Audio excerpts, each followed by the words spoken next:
بسم الله الرحمن الرحيم.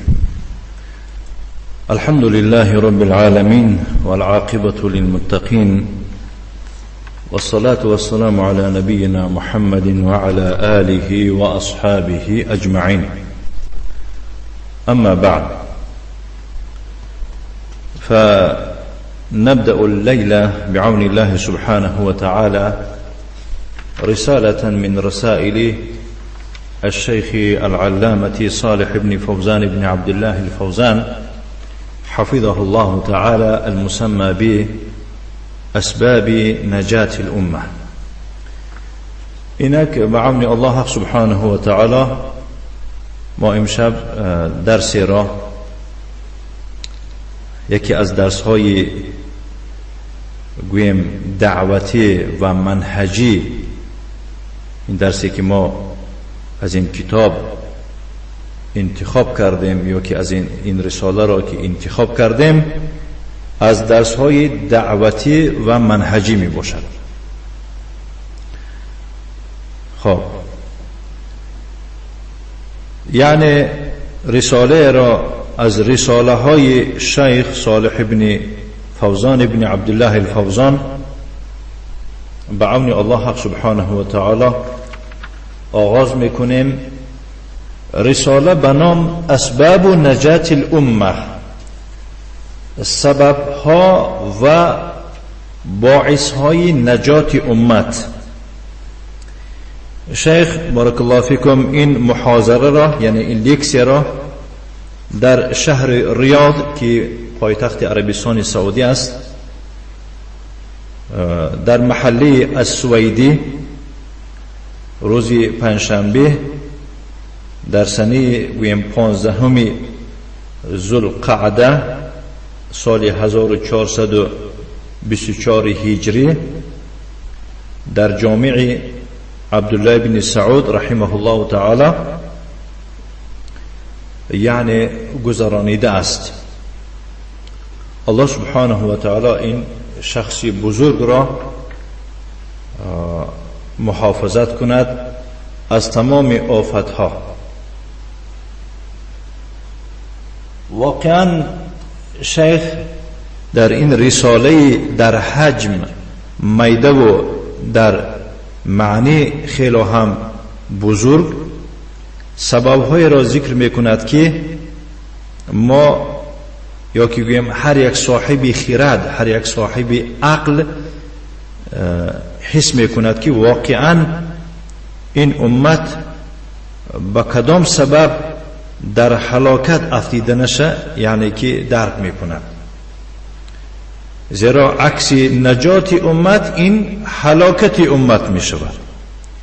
خصوصا در این روزها، بالخصوص در کشورهای اسلامی، اون تضییقات، اون یعنی که حمله ها از طرف دشمنان اسلام، از طرف دشمنان اسلام، از طرف دشمنان الله سبحانه و تعالی، از طرف دشمنان اهل سنت و جماعت، خواه از جانب یعنی که یهودی و نصرانی ها باشد، خواه از جانب گویم رافضی های بدبخت باشد، اگر اهمیت داده باشد بارک الله فیکم به سبب آن که امت از سبب‌های نجات امت دور شدگی هستند. فهمیدید؟ یعنی امت به هلاکت روبرو شده ایستاده است. به کدام سبب؟ به سبب از دست دادن این سبب‌های را که نجاتش میشد. بنابراین بارک الله فیکم نام کتاب خیلی هم نام بزرگ است، اسباب نجات الامه، سبب‌های نجات امت. چقدر که علما گفتن تطلق الامه فی القرآن على 4 معان، یعنی کلمه امت را در قرآن به 4 معنی داد کرده شده است. کلمه امت را در قرآن کریم به 4 معنی داد کرده می شود.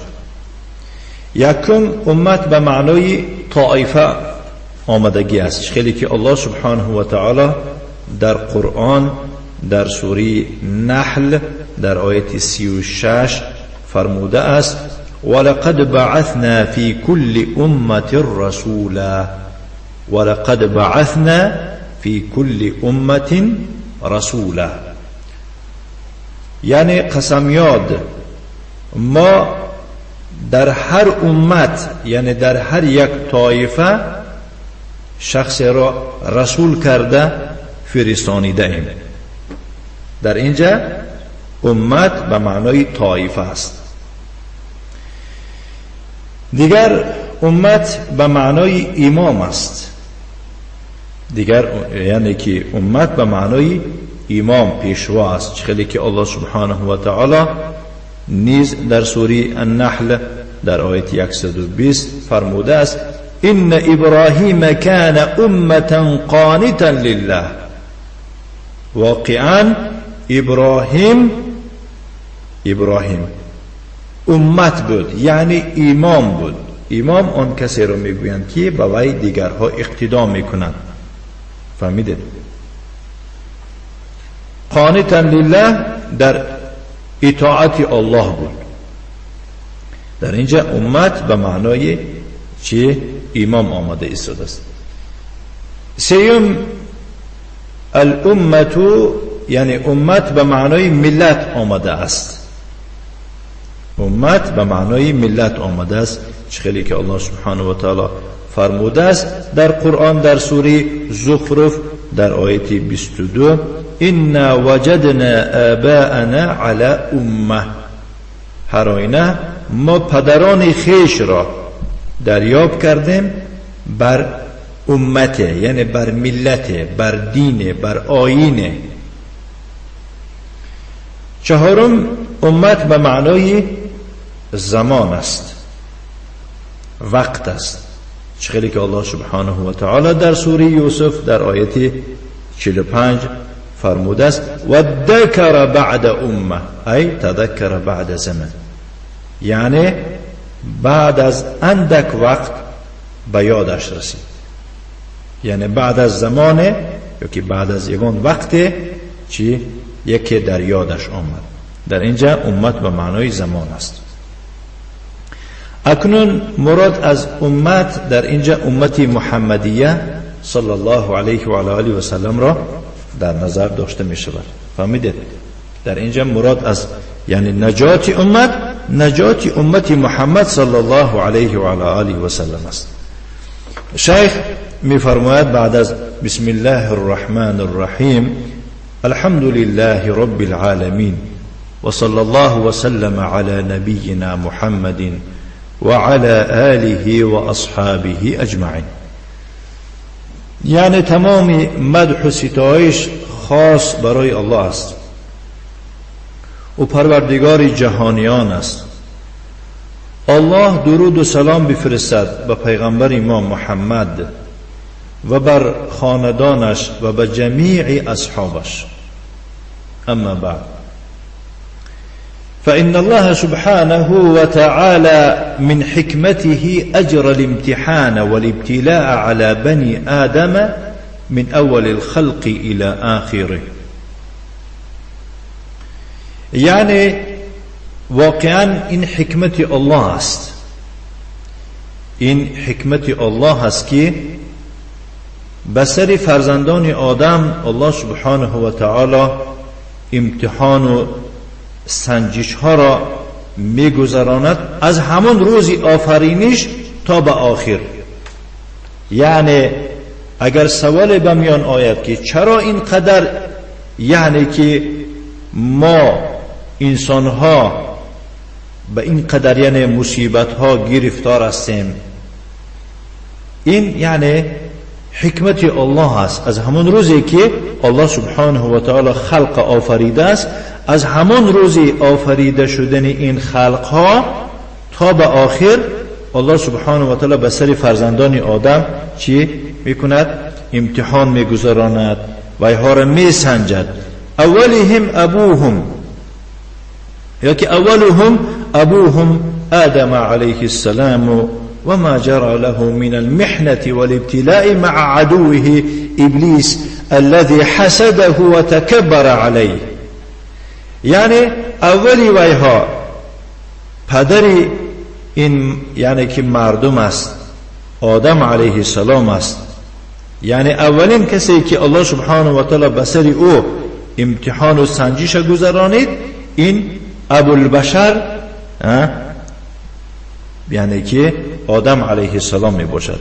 و آنچه که برای یعنی که آدم روی داد چقدر محنت یعنی مصیبت ها و سنجش ها همراه دشمنش ابلیس، اون ابلیسی که وی را حسد برد و به مقابل او چه کبر ورزید. فهمیدی؟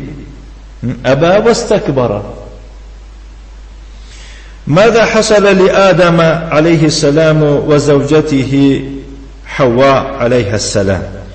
و همچنین آنچه که روی داد برای آدم و برای همسرش حوا علیه و علیه السلام. بله. ثم إن الله سبحانه وفق الأبوين للتوبة والرجوع إلى الله عز وجل. بعد از آن الله سبحانه و تعالی برای پدر و مادری ما و شما یعنی آدم و حوا برای توبه کردن و از این معصیت، از این خطاگی برگشتن به سوی الله توفیق بخشید. فهمیده؟ الله سبحانه و تعالی برای ابوین یعنی که پدر و مادر ما و شما، مراد از پدر و مادر آدم و حوا، یعنی که به توبه کردن و به رجوع به سوی الله کردن چه توفیق بخشید. چه خیلی که الله تعالی در قرآن در سوره الاعراف در آیه 23 فرموده است قال ربنا ظلمنا انفسنا وان لم تغفر لنا وترحمنا لنكونن من الخاسرين. قال ربنا ظلمنا انفسنا ای اضررناها بالمعصیه. گفتن یعنی آدم و حوا گفتند ای پروردگار ما در جان خود ظلم کردیم. ما در جان خود چیکار کردیم؟ ظلم کردیم. یعنی در نفس خود ضرر آوردیم. به سبب چی؟ به سبب معصیتی که از جانب ما صادر شد. و ان لم تغفر لنا و ترحمنا، اگر مبادا تو ما را مغفرت نکنی و نسبت ما رحم نکنی لنکونن من الخاسرین، ما از قطار زیان بینندگان خواهیم شد. الذين خسروا ما حصل لهم من الكمالات. زیان بینندگان کسانی را میگویند که هرچی برایشان از چیزهای پرره، آسودگی، برکات، فهمیدید، فایده عطا بخشیده شده بود، یکی ویها را از دست دادن. کمالات از دست دهد انسان و چی میشد؟ خاسر میشود، زیان بیننده میشود. بنابراین آدم و حوا هر دو دعا کردند، گفتند پروردگار ما واقعا ما اعتراف میکنیم که در جان خود به سبب دست زدن به این معصیت که الله گفت که نزدیک به این درخت نشوید، ویها در زیر وسوسه شیطان افتیده نزدیک شدن، دست زدن، اینا اعتراف کردن ما در جان خود ظلم کردیم.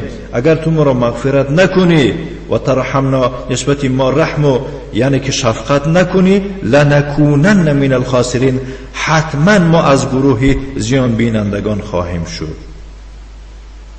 فتاب الله علیهما. بعد از این دعا الله سبحانه و تعالی، بعد از این دعا و بعد این توبه، الله توبه هر دو را بپذیرفت، قبول کرد.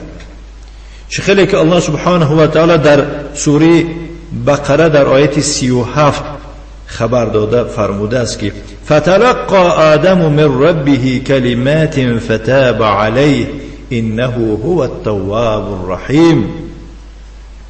فتلقى آدم من ربه کلمات ای اخذ و تلقن، معنی تلقن ای تعلم، و آدم از پروردگارش یک چند کلمه ها را تعلیم گرفت. آدم علیه السلام از پروردگارش یک چند کلمه ها را تعلیم گرفت. مراد از همون کلمه ها چی؟ همون دعایی که قبل این آیت قرائت کردیم خواندیم، همون الله سبحانه و تعالی در دلش انداخت که هر دو گفتن که ربنا ظلمنا انفسنا و ان لم تغفر لنا و ترحمنا لنکونن من الخاسرین. هر دو به الهام پروردگار چه گفتند که ای پروردگار ما در جان خود ظلم کردیم، اگر تو ما را مغفرت نکنی، نسبت ما رحم خواری نکنی، البته ما از زیان بینندگان خواهیم شد.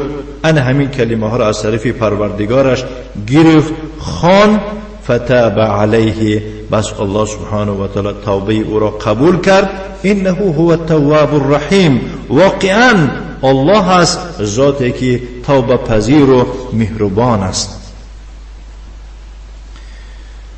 بعدا بارک الله فیکم شیخ می فرماید و كذلك توالت المحن على بني آدم عبر القرون بين الرسل وأتباعهم وبين أعدائهم من الكفار والمنافقين شياطين الإنس والجن. و همچنین این مصیبت پی هم آمدن گرفت، یعنی این مصیبت قطع نگشت به سبب یک مراتبه از آدم صادر شد یعنی که تمام دیگر نه، این مصیبت ها پی هم بالای هم توالت گفته، یعنی که پی هم فهمیدید، پی هم به سر فرزندان آدم آمدن گرفت. فهمیدید؟ به مرور زمانه، فهمیدید؟ به مرور زمانه یعنی به سر فرزندان آدم این یعنی مصیبت ها آمدن گرفت. شیخ برای چی این ذکر کرده شده است؟ یعنی در سر ما و شما هم مصیبت آمدنش ممکنه. بارک الله فیکم. فهمیدید؟ این سنت الله هست، این امتحان الله هست، این سنجش الله هست، این حکمت الله هست. خیلی که در اولی درس گفتیم این حکمت الله هست. ولی چرا این خیلی میکند؟ شیخ میفهم از قرآن و حدیث دلیل میارد چرا این خیلی میکند. همچنین شیخ میفرماید که و كذلك توالت المحن، محن جمع محنت میباشه، محنت گفته یعنی که مصیبت میگن، عذاب، شکنجه به سر فرزندان آدم به مرور زمان آمدن گرفت، فرآمدن گرفت بین رسولها و پیروان ایشان و بین دشمنان همه اونها از جمله کافرها و منافقها، از جمله یعنی که شیطانهای انسی و شیطانهای جنی. فهمیدید؟ یعنی الله سبحانه و تعالی پیغمبرها را سنجید، امتحان گرفت و پیروان ویها را صحابه هاشون سنجید، امتحان گرفت. چندین یعنی که امتحان ها آمد، فهمیده؟ یعنی که مصیبت ها آمد بین ایشان و بین دشمنانشان، دشمنان رسول و دشمنان پیروان ایشان که ها می باشند؟ کافرها می باشند، منافقها می باشند. کافرها در یک جانبی انیق هستند، منافقها در درونی یعنی که همین امت ایستاده کارشون میکنند. فهمیده؟ اینها شیطان های هستند که از قبیل انسان ها و از قبیل جن ها هستند، چخیلی که الله سبحانه و تعالی می فرماد که من الجنة والناس. الله تعالی در سوره الانعام یعنی سوره انعام می فرماید که و كذلك جعلنا لكل نبي عدوا شیاطین الانس والجن. و همچنین ما برای هر پیغمبر دشمن قرار کردیم. فهمیدی؟ برای هر یک یعنی پیغمبر ما یک دشمن قرار دادیم و دشمن ها از قبیل انسان ها و از قبیل جن ها می باشند. شیطان، شیاطین جمع شیطان و کل عات متمرد من الجن والانس. شیطان هر کسی رو میگن که وای سرپیچ و گردن شخ می باشد. فهمیدید؟ خواه از قبیل جن ها باشد، خواه از قبیل انسان ها باشد و شیطان میگوید. فهمیدید؟ و شیطان گفته بعضی کسا فکر میکنه و یک کسی شاخدار باشد، دمدار باشد با شیطان. نه، همین هر شخصی که سرپیچ از طاعت الله باشد، یعنی که مثال گیریم گردن شخ باشد و خب همین خیلی و از قبیل جن ها باشد و از قبیل انسان ها باشد و شیطان است. نیز الله تعالی میفرماید و کذالک جعلنا لكل نبی عدوا من المجرمین و کفى بربک هادیا و نصیرا. و همچنین ما برای هر پیغمبر از مجرم ها، از جنایتکارها دشمن قرار داده هستیم. فهمیده؟ راه پیغمبران این راه گلگل شکوفان نیست. همچنین راهی که ما و شما به این راه پیغمبران و بالخصوص به راه پیغمبر ما صلی الله علیه و سلم رفته ایستادیم، این راه گلگل شکوفان نیست. دایم یعنی که مثال ما و شما را خلق چه بعدی طلب علم چیکار کند، همه به گل یعنی که استقبال گیرد و در پیش پای ما و شما گلیم پرتاین. نه بارک الله فیکم. نه و کفى بربک هادیا و نصیرا. خب در وقتی که پیغمبران ما و شما، پیشوایان ما و شما، سلف ما و شما، اینها یعنی که امتحان پروردگار بوده است، این سنجش پروردگار بوده است، این از همه اول یعنی که حکمت پروردگار بوده است که الله به مقابل وایها از مجرمها، از جنایتکارها، از شیطانهای انسی و جنی دشمن قرار داده باشد. معلوم میشد است که برای ما و شما هم دشمن بوده است. بارک الله فیکم. همه خلاص و کفى بربک هادیا. و پروردگار تو همچون هدایت کننده بودنش، یعنی بندگانش را توفیق می بخشد. برای چی فایده است برایشان؟ انا همون پروردگار کفایت کننده است، همچون هدایت بخشنده، همچون توفیق بخشنده و نصیرا، همچون نصرت دهنده. یعنی که در راه، در توفیق و در یاردم پروردگار تو کفایت میکند. فهمیدی؟ این انسان باید دوند. فهمیدی؟ وقتی که پیغمبر صلی الله علیه و آله و سلم خبر آوردن گفتن که در مکه میدونید یعنی که قریشی ها به مقابل شما چقدر سلاح جمع کردن، چقدر یعنی که سربازان جمع کردن، خبری شیطان بودی. فهمیدید؟ بارک الله فیکم. برای خاطر یعنی که روح افتاده کردن، برای خاطر یعنی که دسیسه پرتافتن بین مسلمان ها را ضعیف اراده کردن. فهمیده؟ لیکن پیغمبر صلی الله علیه و آله و سلم چی گفت؟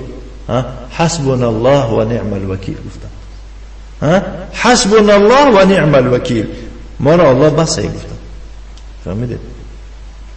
بنابراین و کفى بربک هادیا و نصیرا، در هدایت بخشیدن، در هدایت توفیق عطا کردن، در نصرت دادن بندگان صالحش را از یعنی به مقابل کسانی که مخالف از بندگان صالح می باشد نصرت دهنده بودن الله کفایت میکنه. زیرا که نصیرا ینصر عباده الصالحین علی من خالفهم. نصیر الله سبحانه و تعالی ذاتی هست که بندگان صالحش را به مقابل مخالفینشان نصرت می بخشد الله سبحانه و تعالی. ولكن الرسل واتباعهم من المؤمنین انجاهم الله سبحانه و تعالی. ولی در آخر الله سبحانه و تعالی رسول ها را و پیروان ایشان را از مؤمنان، یعنی که چی؟ یعنی که پیروان ایشان کیا هستند؟ این من بیان کرده، یعنی مؤمن ها را در آخر نجات داد الله سبحانه و تعالی. چخیلی که خود در سوره یونس در آیت 103 فرموده است ثم ننجی رسولنا والذین آمنوا. نگاه کنید، ثم ننجی رسولنا، ثم گفته ایستاده است. یعنی بعد این قدر امتحان، بعد این قدر یعنی مصیبت ها، سنجش ها، بعد چیکار میکنیم؟ ثم ننجی رسولنا، بعد از آن در آخر ما نجات میبخشیم، خلاص میکنیم رسول های خود را و مؤمن ها را خلاص میکنیم، نجات میدهیم از دست این کافرها، از دست این منافق ها، از شیطان های انسی و جنی، بعد نجاتشون میدهیم. اینجا چی؟ والذین آمنوا گفته ایستاده الله سبحانه و تعالی. ایمان ذکر کرده. معلوم میشه که برای خاطر به مقابل کافر، به مقابل یعنی که منافق ها، به مقابل شیطان های انسی و جنی تو غالب آمدنت، از همه چیزی که تو باید دایم در تربیه اون باشی این ایمان است. صحابه های پیغمبر صلی الله علیه و سلم در میانشون اشخاصی بود که خصلتش همین بود که کسی رو می‌داشت در راه میگفت که بیا چیکار کنیم؟ بیا ایمان ما رو زیاد کنیم، بیا ایمان بیاوریم. هم خلاصه یعنی گفتگو کنیم، امر معروف نهی منکر کنیم، ایمان ما زیاد شود. فهمیده؟ بارک الله فیکم. یعنی من چی گفتی شدم؟ اینم ایمان یگانه و سببی یا که باعث اولینه هستی که باید انسان تلاش کوشش کند برای آبادی ایمان. این نجات همین است. كذلك حقا علينا ننجي المؤمنين. نگاه کنید، با تکرارا میگود، با مؤمن ها را با ذکر میکند. فهمیدی؟ انا همین طور میگود حقا علينا، این حق بالای ما است. الله سبحانه و تعالی این حق خودش برای خودش واجب گردانیده است، یگان کسی دیگر نه. بارک الله فیکم. و كذلك حقا علينا، این حق ما است مؤمن ها را نجات بخشیدن. سبحان الله. برای خاطر یعنی که نجات یابی باید مؤمن شوی. بارک الله فیک. فغیر الرسل لا ينجو الا بالایمان. نگاه کنید، فهمیده؟ غیر از رسول ها از دیگر مردمی قطاری، غیر از رسولان از دیگر مردمی قطاری فقط به ایمان نجات میابن و خلاص. فهمیده؟ فقط به ایمان نجات میابن و خلاص. ثم اکد ذلك بقوله، بعد از آن نگاه کنید و سخن خودش الله سبحانه و تعالی با تاکید میکند و میگوید که كذلك حقا علينا ننجي المؤمنين. همین طور برای ما حق است، واجب است که ما مؤمن ها را نجات بخشیم. فهمیده؟ بارک الله فیکم. معلوم میشد است که یعنی نجات به ایمان نمیشه. بارک الله فیکم. وقال تعالى، نیز او سبحانه و تعالی در سوره روم در آیت 47 فرموده است و کان حقا علینا نصر المؤمنین. نگاه کنید، برای نصرت به دست آوردن، برای غلبه به دست آوردن علیه کفار و علیه منافقین به تمام طبقه هاشون، خرافیزی باشد، خواه یعنی که یهودی و نصرانی باشد، چی در کار است؟ ایمان در کار بوده است. فهمیده؟ برای خاطر تو علیه این کافرای بدبخت غالب آیی که مثال نصرت از جانب سبحانه و تعالی برای تو نصیب دار شود، باید که مؤمن شوی. معلوم میشه که کمبودی امت امروز در چه است؟ در ایمان است. فهمیده؟ وقتی که بے پول میماند از آسیای میانه زده قرض کرده چیکار میکند؟ برای کشوری کفر آمده نونو یعنی که بردن نان یابم گفته میبیاد. فهمیده؟ برای خاطر طلب علم وقتی میگه که به سعودی سفر کردن در کار، یعنی که به یمن رفتن در کار، به مصر رفتن در کار، من میگم که آخه پول در کار برای و این قدر. یا وقتی که تو گرسنه ماندی، زن و بچه کچت گرسنه ماندن، آخر قرض کردی و رفتی، الله برای تو با کمک رسانید که با قرضت دادی، با خوردی که بس نمیشود که اقلن یعنی که اقلن زن و فرزندت مثلا بری در طلب علم 2 ماه 3 ماه طلب علم کنید و هر ماه 1 مرتبه یا 2 مرتبه برای با رزقت یافتن کشورهای اسلامی و یا که دیگه کشورها رفته نون آب یافته روی. ایننده فکر نمیکنه هیچ کی. فهمیده؟ بارک الله فیکم. اینه هیچ کس فکر نمی کند. کم در کم انسان های است که فکر میکنه. بارک الله فیکم. فهمیده؟ الله میفرماید و کان حقا علینا نصر المؤمنین. این یک مسخره بازی است که در مسجدها امام ها دست میبردند در رمضان، در غیر رمضان اللهم انصرنا علی القوم الكافرین گفته داد و وای میزنند، لیکن به تربیه ایمان تلاش کوشش ندارن. بس چرا؟ بس چه خیل الله سبحانه و تعالی ما و شما را علیه این کفار و یعنی که از یهود و نصرانی ها و بالخصوص از اینها با بدتر رافضی ها چه خیل یعنی که علیه اینها الله سبحانه و تعالی ما و شما را یعنی که نصرت و پیروزی میدهد. امروز مسلمان است دعوای اهل سنت و جماعت بگیره، خوش دعوای مذهب میکنن، دلش برای ایران آب شده است. چه خیلی یعنی که اهل سنت و جماعت یعنی که میگید که در تربیه ایمان است، ایمانی یا لازمی دارد، میگید که امروز همینی کافر برای خود امام میحسابد. امروز همینی را برای خود چه؟ امام. همینی کافر برای خود امام پیشوا میحسابد و شیخ ابن باز رحمه الله دیگر شیخ های گرامی را چه منافق و دیگر چی میگوید؟ فهمیده؟ بارک الله فیکم. انا کنه ایمان کنی در کجا میمونه با این نصرت؟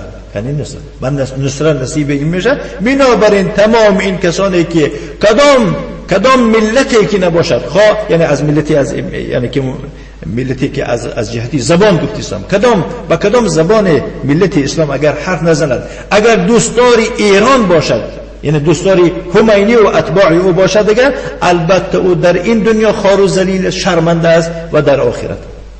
فهمیدید؟ بارک الله فیکم. این حال گفته درباره اون کسانی که دعوای اهل سنت و جماعت میکنه خودشون. اما اون کسانی که منافقی دروغی کرده واقعا وای ها رافضی شده هستند، وای بهاری وای ها. امروز هم باشه پگاه باشند که ویا شرمندن. چخیره که امروز الحمدلله یعنی که در کشور یمن و در دیگر کشورهای یعنی که عربستان رافضی ها شرمنده شده ایستادیان.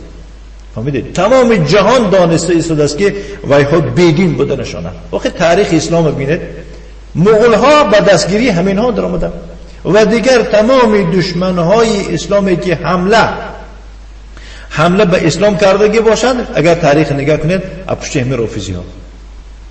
من عراق دی روز شدگی. فهمید؟ بارک الله فیکم.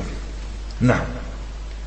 شیخ میفرماید که بهذا الوصف، وصف الایمان، انا با کدام صفت الله سبحانه و تعالی برای ما و شما وعده کرده است که من حق من است که من نصرت دهم مؤمن ها را گفته است. با کدام وصف؟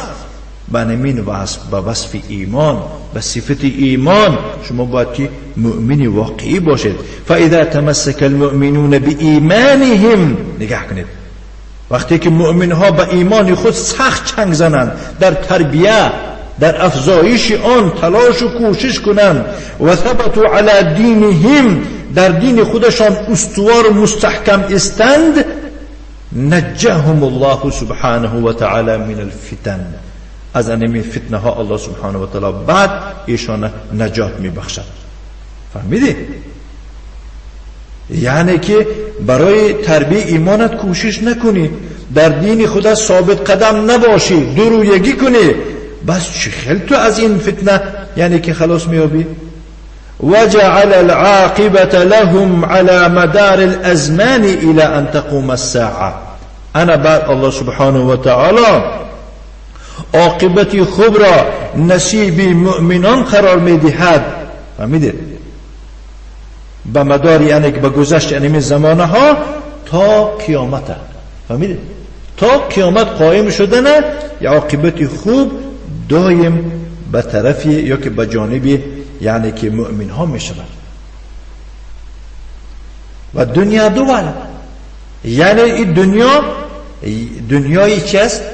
نوبتی است. یعنی اگر الله سبحانه و تعالی نصیب کرده باشد یا که سنتی الله همین خیل شده باشد که در بعضی حالت ها وای ها غالب آمدگی باشند ظاهرا، با در دیگه حالت ها الله سبحانه و تعالی غلبه در دست شما میدهد. این دنیا همین خیل است. در هر تقدیر به هر یعنی که دور، به هر نوبت یعنی که عاقبتی خوب برای یعنی که مؤمن ها است. بارک الله فیکم. چه خیلی که گفت از یک شاعر: والحق منصور و ممتحن فلا تعجب فهذه سنة الرحمن. نگاه کنید، حق دویم غلبه میکند. فهمیدید؟ حق مادامی که حق هستی، جانبدار حق باشی، فهمیدید؟ یعنی مادامی که تو حق باشی نصرت و پیروزی در جانب تو هست. ولی ممتحن، فهمیدید؟ نصرت الله سبحانه و تعالی به امتحان میدید تو را. فهمیدید؟ به سنجش میدید تو آیا لایق هستی که ما تو را طرفداری کنیم. فلا تعجب، این یکون جای عجیبش نیست، تو تعجب نه، حیران نشو. چرا ما یعنی که مادامی که حق باشیم این قدر بلا، این قدر مصیبت ها از جانب دشمن های اسلام اینا برای چه است؟ تو تعجب نکن.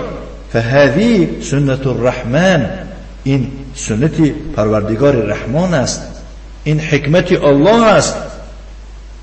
و هذه حکمت الله جل وعلا من بعد ان يتميز اهل الايمان من اهل النفاق. فهمیدی؟ یعنی حق هویدا می شود. فهمیدی؟ اصحاب حق، جانبداران حق، یعنی که چی انیق می شوند همین ها بعد از این که اهل ایمان از اهل نفاق جدا می شوند. فهمیدی؟ اهل ایمان یعنی مؤمن های واقعی از منافق ها انمو وقتی که جدا شدن انا همو وقت یعنی که چی حق هویدا میشه، روشن میشه. یعنی این حکمت الله هست. میبینید که در آخر اهل ایمان از اهل نفاق جدا شده گسته. چه خیلی که الله سبحانه و تعالی در سوره عنکبوت در آیه 2 تا 3 فرموده است: احسب الناس ان يتركوا ان يقولوا آمنا وهم لا يفتنون. احسب اظن الناس، آیا مردم گمان میکنند که ایشون را پرتافته میشود که ایمان آوردیم گفتند خلاص و ایشان را سنجیده نمیشود؟ ای لا یختبرون ولا یبتلون، این به بلا ایشان گرفتار کرده نمیشود، ایشان را سنجیده نمیشود، از ایشان امتحان گرفته نمیشود. نه، همان روزی که تو ایمان آوردی الله می سنجد تو را. تو مؤمنی واقعی هستی یا که درویگی میکنی؟ ولقد فتن الذين من قبلهم، ما از اینها پیش دیگر مؤمن ها را نیز سنجیدیم، از ویها امتحان گرفتیم، شما بار یکم نیستید. چرا این خیل میکند الله سبحانه و تعالی؟ فلا يعلمن الله الذين صدقوا، خودش خبر دادگی است در کار الله سبحانه و تعالی. چرا کرده است نمیگیم، اونجا که خودش گفتگی است. فلا يعلمن الله الذين صدقوا، البته الله سبحانه و تعالی کسانی را که صادق هستند میداند. ولا يعلمن الكاذبين، و دروغگویان را نیز میداند و عملا شما را نشون میدهد. و عملا شما را در نمی امتحان ها میداند که شما در یک صف ایستاده نماز خوانده ایستادید، نه در یک جا معرکه میگذرانید، وقتی که جهاد سر شود با میبینید که رنگ و روی منافقات دیگر شدن میگیرد. فهمیدید؟ وقال تعالى، الله تعالى فرمود: ذلك ولو يشاء الله لانتصر منهم ولكن ليبلو بعضكم ببعض. این به اون خاطر است که اگر الله میخواست لانتصر منهم ای لانتقم منهم، از کافرها یک و یک باره انتقام میگرفت، قصاص میگرفت، بالهلاك او العذاب. یعنی اگر الله میخواست یک و یک باره چیکار میکرد؟ همه روزی که کافر هم گفت همه روز نیستش میکرد الله. فهمیدی؟ این آسانه برای الله.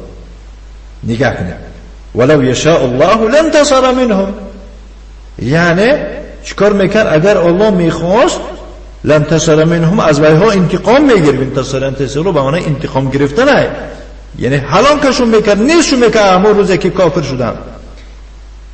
بس چرا نکرد؟ ولكن ليبلو بعضكم ببعض، ولی این سنت الله است، میخواهد که بعضی شما را به سبب بعضی دیگر چیکار کند؟ بسنجد. لیختبره. فهمیدی؟ اون کافر اگر الله توفیقش نبخشیده باشد وای کافر هلاک شدگی است. فهمیدی؟ وای مردن زمانه الله سبحانه و تعالی برای او جا تعیین کردگی است اگر به کفر مرد. فهمیدی؟ لیکن هر باری که وای به تو آزار میرساند همین قدر رتبه تو بلند میشود، همین قدر یعنی که رتبه او پس میشود، عذاب او زیاد شدن میگیرد. فهمیدی؟ انا اینم سنجشی پروردگار است. سوره محمد آیه 4 نیز در سوره محمد از آیه 4 تا 6 میفرماید: قال تعالی: والذین قتلوا فی سبیل الله فلن یضل اعمالهم، آن کسانی که در راه الله کشته میشوند اعمالشون الله حبطه نمی کند. فهمیدی؟ اعمالشون الله نیست نمی کند. فهمیدی؟ برای خاطر همین در راه الله مرده شد، یعنی مردن اول فهمیدن که کدام است راه الله که در اونجا بر انسان یعنی که جان فدا باشد. سیهدیهم ای یوفقهم الى ارشد الامور، الله سبحانه و تعالی این کسان را که در راه الله کشته میشوند و اینها را توفیق میبخشد به چی؟ به راه راست، به کارهای درست. و یصلح بالهم، حال احوال ایشان الله یعنی که درست اصلاح میکند. و یدخلهم الجنه، فهمیدی؟ و اینها را الله به جنت داخل میگرداند. عرفها لهم ای بین لهم منازلهم، الله برای اینها مقام و منزلتی و اینها را برایان روشنی انداخته است و چی برایشان تیار کرده است و خوشبویی های جنت، یعنی که طبقه های جنت برایشان. عرفهم، انا جنت، این جای شما، این خدمتتون، این برای اون خدمت، این برای وی خدمتتون. فهمیدید؟ و نیز الله سبحانه و تعالی فرمود یا ایها الذین آمنوا ان تنصروا الله ینصرکم و یثبت اقدامکم. سوره محمد آیه 7. ای کسانی که ایمان آورده، ان تنصروا الله، اگر شما برای نشر دین الله، فهمیدید، الله را یاردم کنید، ینصرکم، الله شما را نیز یاردم میکند بو بر زمین. و یثبت اقدامکم، قدم های شما را استوار میکند. یگان کس شما را نمی لغزاند از این راه، یگان کس شما را کار نمی کند که پای شما در لرزه در آید. فهمیدید؟ شما ثابت قدم میشویتون. به سبب چی؟ به سبب ایمان آوردنتون و چی؟ و نصرت، دستی کمک دراز کردید شما در راه الله. شیخ میفرماید بارک الله فیکم فلا تعجب في هذه الأيام من تطاول الكفار والمنافقين على أهل الإيمان وأهل الإسلام. در دوام شیخ ما و شما را دل برداری میکند. فهمیدی؟ ما و شما را شیخ چکار میکند؟ دل برداری میکند.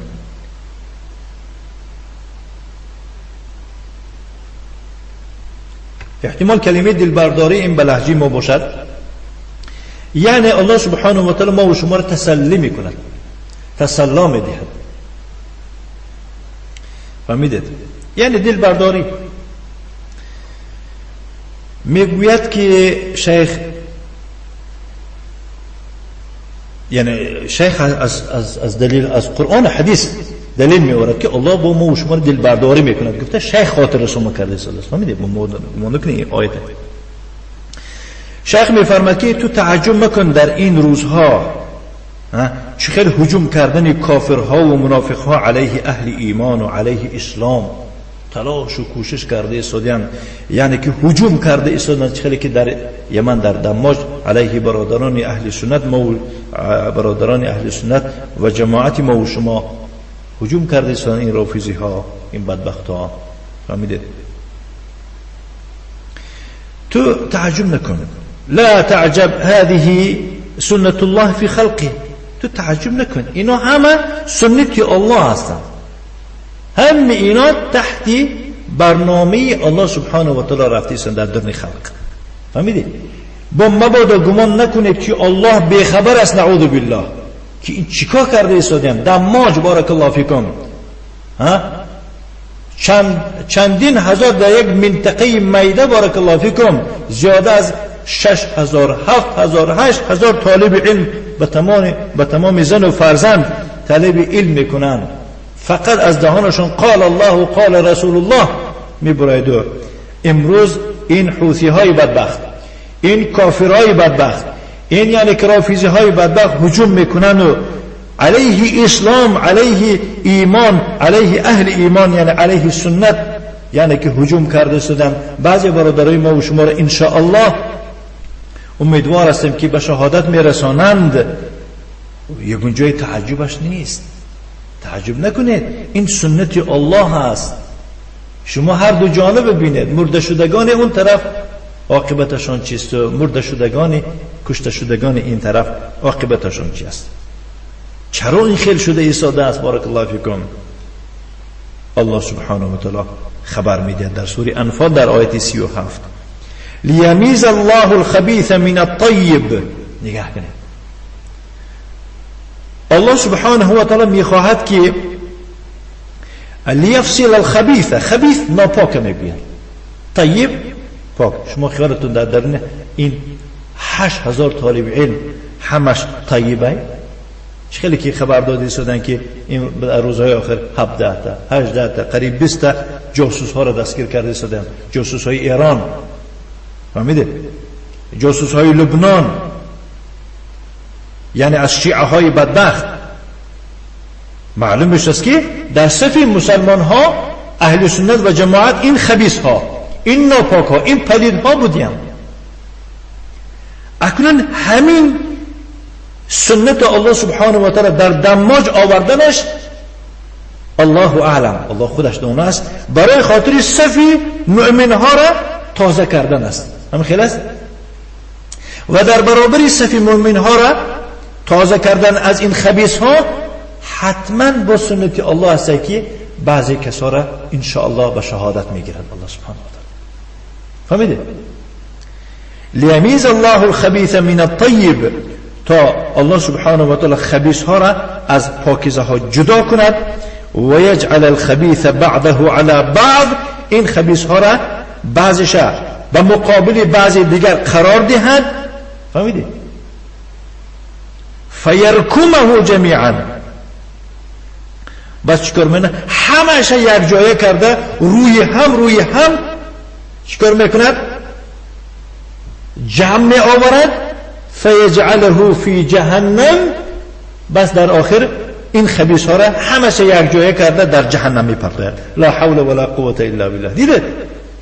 امروز شما میدانه بارک الله فیکم، یعنی علوی ها در عقیده با رافیزی ها تماما مخالف هستند.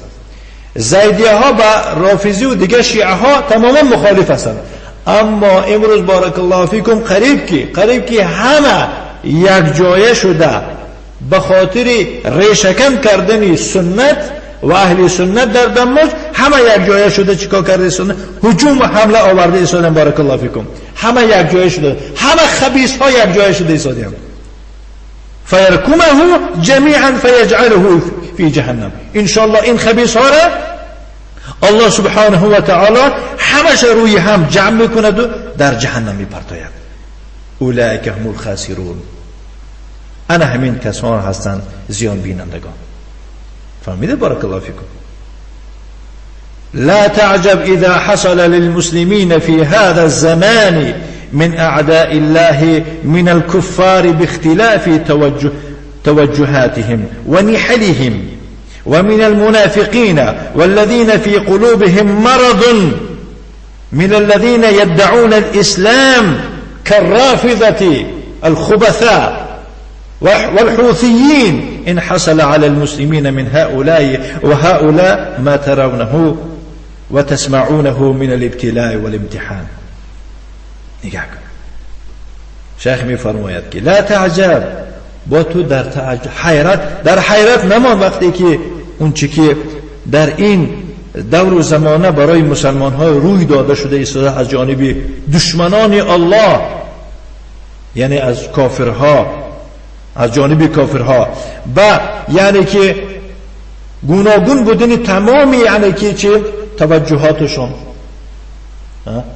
یعنی رویه کافرها طبقه اناخه، یهود کافره، نصرانی کافره، کمونیست کافره، حوثی کافره. بارک الله فیکم. رافیزی ها یعنی که رؤوسشان این به اختلاف توجهاتشان، یعنی که و نحلهم یعنی که عقیدشان، دینداریشان.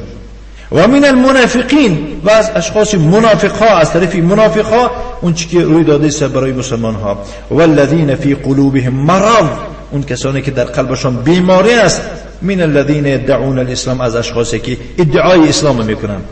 ان حصل على المسلمين من هؤلاء، اگر مبادا به مقابل مسلمان ها از جانب این بدبختای در بالا ذکر شده یگان چی روی دهد به مقابل مسلمان ها.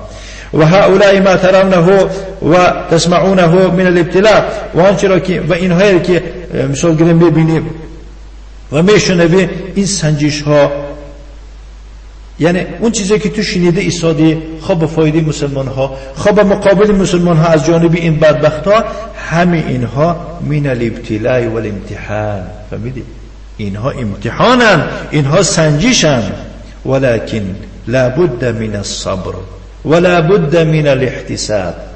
فهمیده؟ بارک الله فیکم. شیخ میگه ولی صبر در کار است، فهمیده؟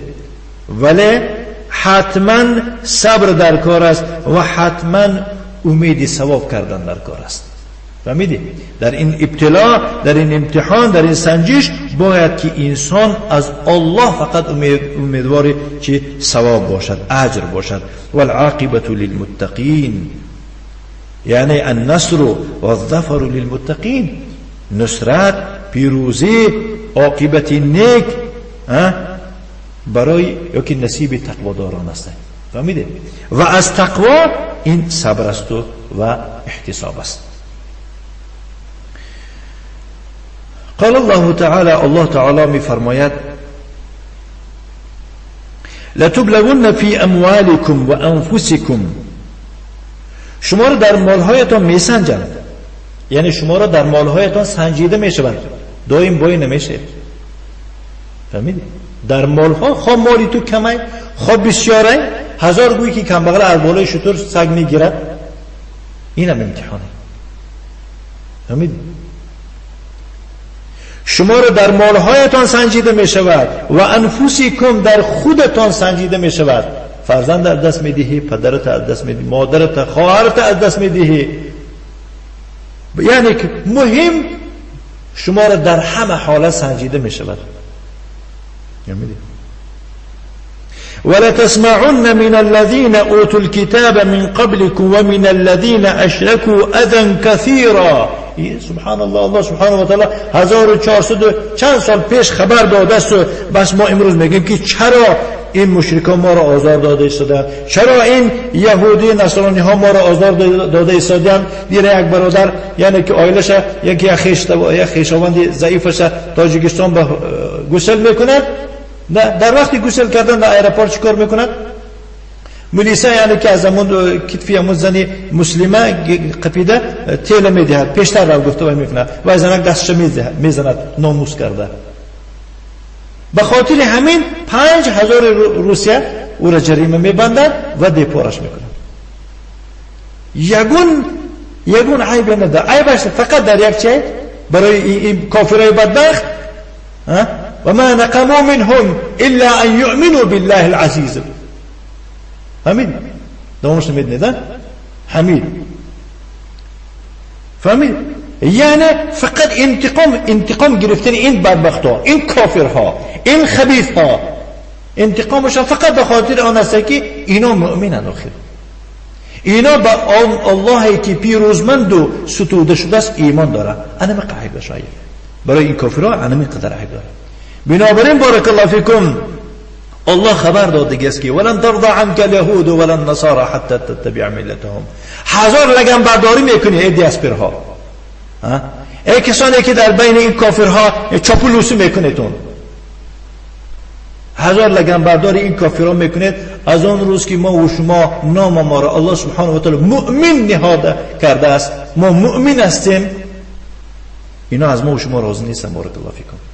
همون وقت راضی میشوند که وقتی که شما در دین رجینشون اشتراک کنید، وقتی که شما در سال نوشون اشتراک کنید، در 8 مرد دیوس شده یعنی که اشتراک کنید همراه کافرها یک جایه، انا همون وقت کمتر نغزتون میبینند.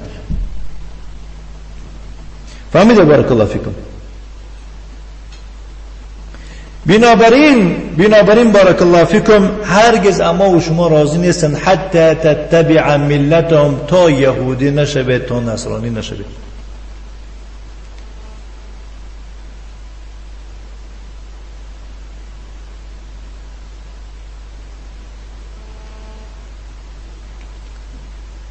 فهمیده؟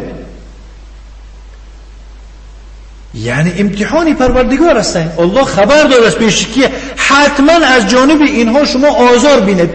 کدام انسانی که من مؤمنم گوید و خصوصا در کشور کافرها زندگی کنه، رنگی که ما زندگی داریم امروز در ضرورت، بعد گوید که من یگون آزار ندیدم، تو از قرآن خبردار نیستی. کدام انسانی که والله بالله در کشور کفر زندگی کند و گوید که من از این کافرها یگان آزار دیدگی نیستم، همش نقض ده هوای در راه خودش، من در راه خودم، تو در راه بیان اینه باشد. هیچ ممکن نیست که تو مؤمن و مسلمان باشی در کشور کفر زندگی کنی از وایها آزار نبینی. تو یا با آزار شناس نیستی یا با دین شناس نیستی، یک کمبودی در تو هست، یا که تو نمیدونی در کدام راه هستی. الله خبر میدهد که لتبلون فی اموالکم و انفسکم، شما را میسنجند، الله میسنجد شما را در مالتان، در جانتان. ولا تسمعن من الذين اوتوا الكتاب من قبلكم، و حتما شما باید که شنوید از طرف اون کسانی که قبل از شما هست بودن، از اهل کتاب، از یهودی ها، از نصرانی ها باید که شما شنوید. و من الذين اشركوا، و از مشرکا باید شنوید. چرا میشنوید؟ اذن کثیرا، آزاری بسیار را. امروز شنیدن اون جانب است. بارک الله فیکم. شنیدن نه، الله میگوید که شما میشنوید. وقتی که با وجود اینقدر شنیدن شما بیناموسی کنید، شما این دولت یعنی که طرفداری جانبداری کنید، تعریف کنید، حتما بعد شنیدن یک مصیبتی کلان با گرفتار میشه. امروز شما را زنتون رسیده ایستادین، لط کرده ایستادین برای خاطر یک افلاس حرام در مسکو، یعنی که کشتنش هزار تاجیک دیپارتاسی کردن. برای 4 تا یعنی که 2 نفری هواپیمایی که تاجیکستان رو دستگیر کردن، برای 2 افلاس، 2 خبیث، چندین هزار تاجیک بیچاره را دیپارتاسی کردن. همین آزار نیست مگر؟ آیا این آزار نیست؟ بارک الله فیکم. با کدام آزار در کار؟ با چه خیل به ناموسی میکنی ای مسلمان؟ چه خیل تو امروز دست نمیگیری؟ چه خیل امروز در دل تاجیکستان حزب نهضت تشکیل میکنی بدبخت؟ چه خیل تو در دل تاجیکستان یعنی حزب تحریر و جماعی تبلیغ تشکیل میکنی؟ تاجیکستان تیز، آرام، آسوده، همه مؤمن، همه مسلمان.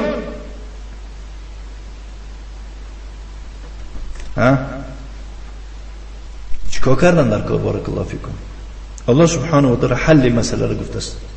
و ان تصبروا و تتقوا، اگر شما صبر کنید و تتقوا، از الله تقوا بکنید، نگاه کنید. 2 چیز اساسی، اگر شما صبر کنید و تتقوا، تقوا کنید. اساسا در کلمه تقوا در دنیا صبر هست، لیکن بعد صبر تقوا میگوید یعنی با دیگه چیزها را پیشگیری کنید که باعث نگه داشتن ناموس و دینی شما باشد. اینا را چنگ زنید.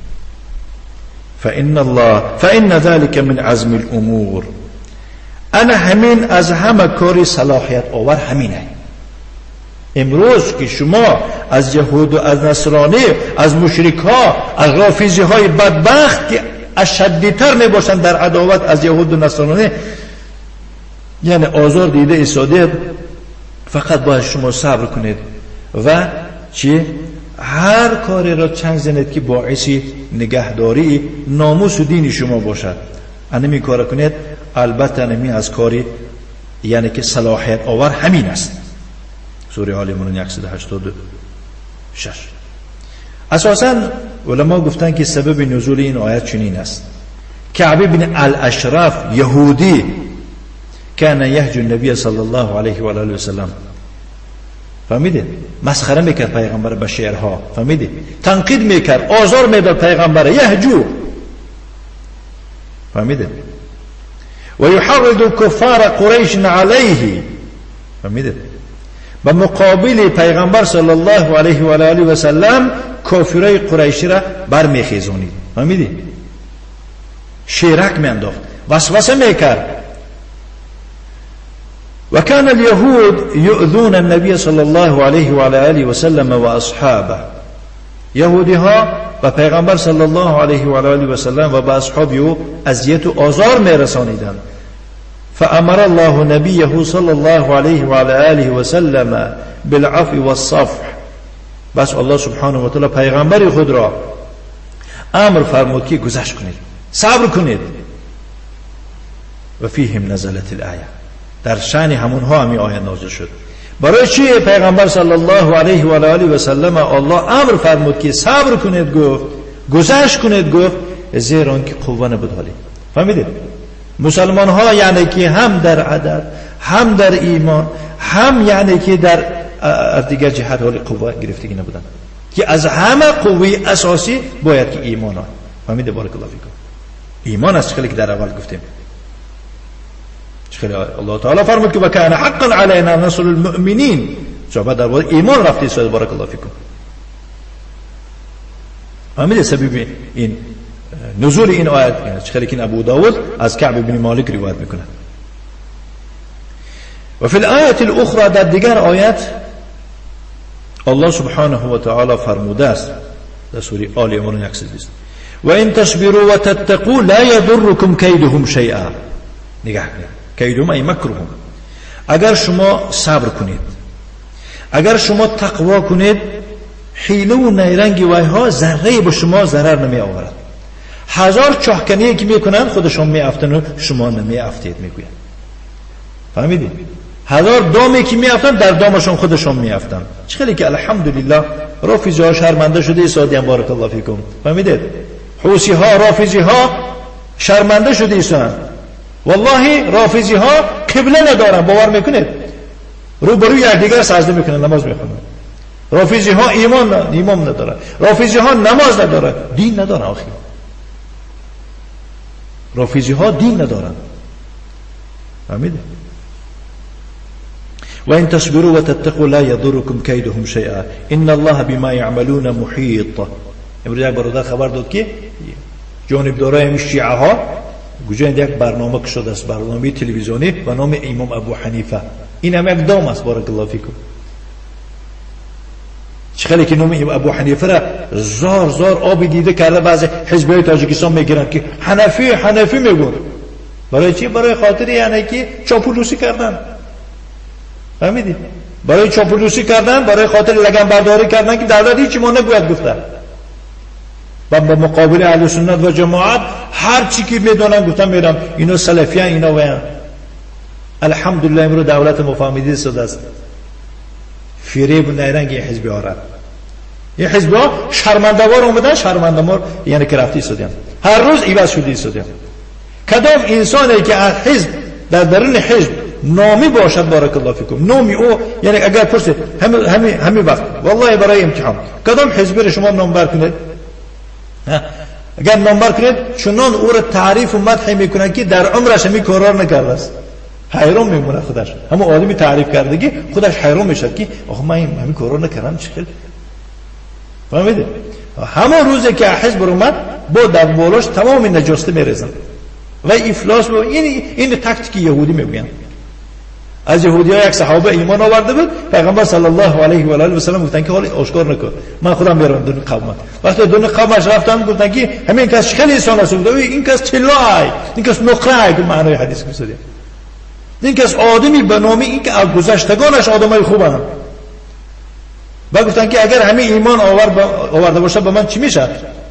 گفتن هیچ ممکن نیست، آخه این ما میشناسیم جانبدار حق، هیچ ممکن نیست که به تو ایمان بیاورد. گفتن تو چی میگویی؟ گفت که من ایمان آوردم به تو که تو پیغمبری الله هستی. همه فهمیده؟ همه 90 گرادوس چپه گشتن گفتن که این افلاسترین ما همین اساسا. این اولادش آدمای خوب نبودن. چخیلی که می حزبیان میخیل، حزبیان والله بالله میخیلن.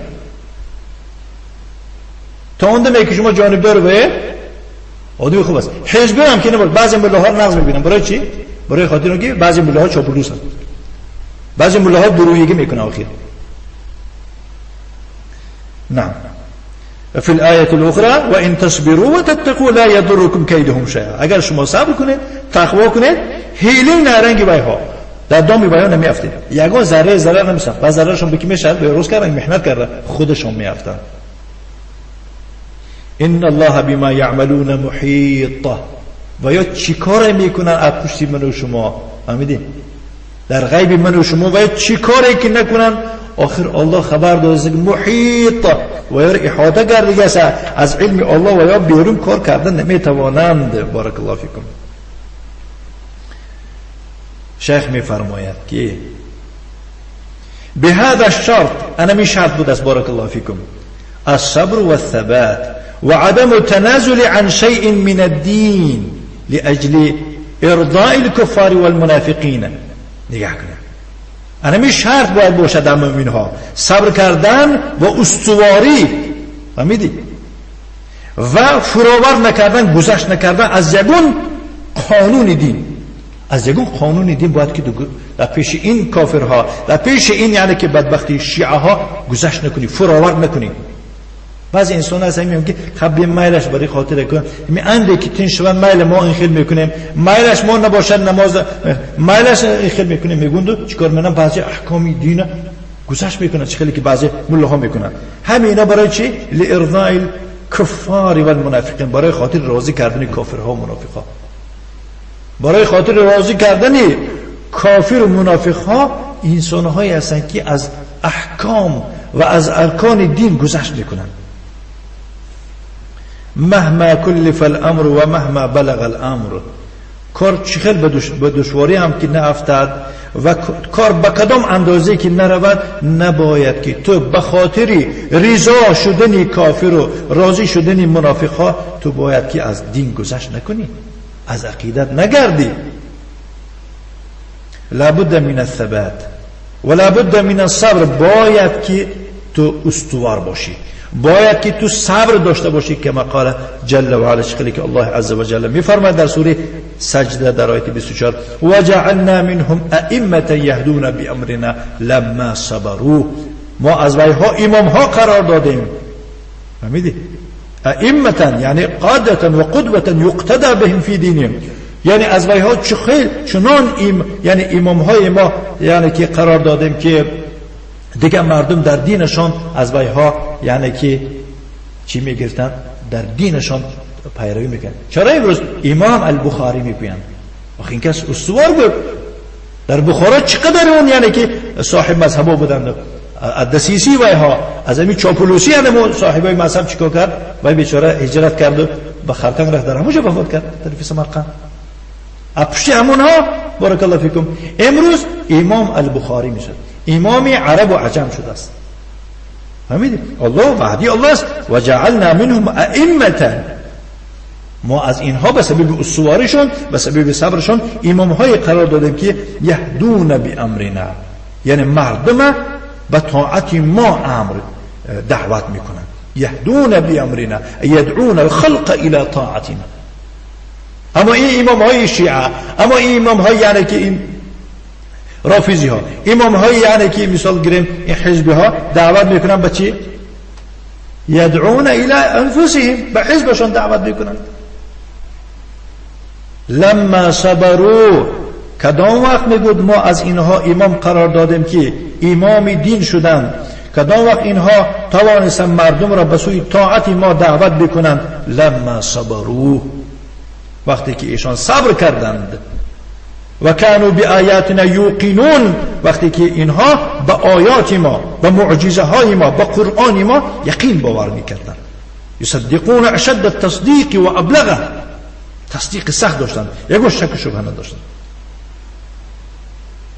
فهمیده؟ بارک الله فیکم. قال شیخ الاسلام ابن تیمیه رحمه الله تعالی عند هذه الآیه،